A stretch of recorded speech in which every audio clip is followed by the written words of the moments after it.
I am using these hair oils और मेरे बाल जो हैं वो पहले से बेहतर हो गए। खुद ये हेयर ऑयल बनाती हैं और इनको बेचती हैं। अस्सलाम वालेकुम वरहमतुल्लाहि वबरकातुहू। कोई 5-6 महीने पहले मैं अपनी बहनों के साथ शॉपिंग करने जा रही थी, तो उधर एक स्टोर के ऊपर ना मुझे अपनी तस्वीर नज़र आई और ऑयल की बॉटल पर, ये देखें। अच्छा, मैं बड़ी हैरान, मैंने कहा मेरा तो ऐसा कोई तस्वीर वाला कॉन्टैक्ट किसी के साथ नहीं हुआ और उन्होंने बॉटल भी लगा दी।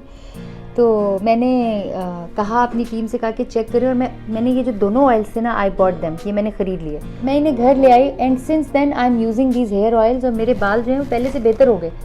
तो मैंने फिर अदील भाई से कहा, मैंने कहा अदील भाई ज़रा ढूंढे ही नहीं कौन लोग हैं and they are really good, और इनकी ना इसको सेल में उनकी हेल्प भी करें। उन्होंने कहा कि एक भाभी हैं हमारी, उनके हस्बैंड नहीं हैं, फौत हो गए हैं, और वो खुद ये हेयर ऑयल बनाती हैं और इनको बेचती हैं और रिस्क हलाल कमा रही है। मैंने कहा बस भाई, फिर तो ये रावी पीज़दा फाउंडेशन का हिस्सा बन गए हैं।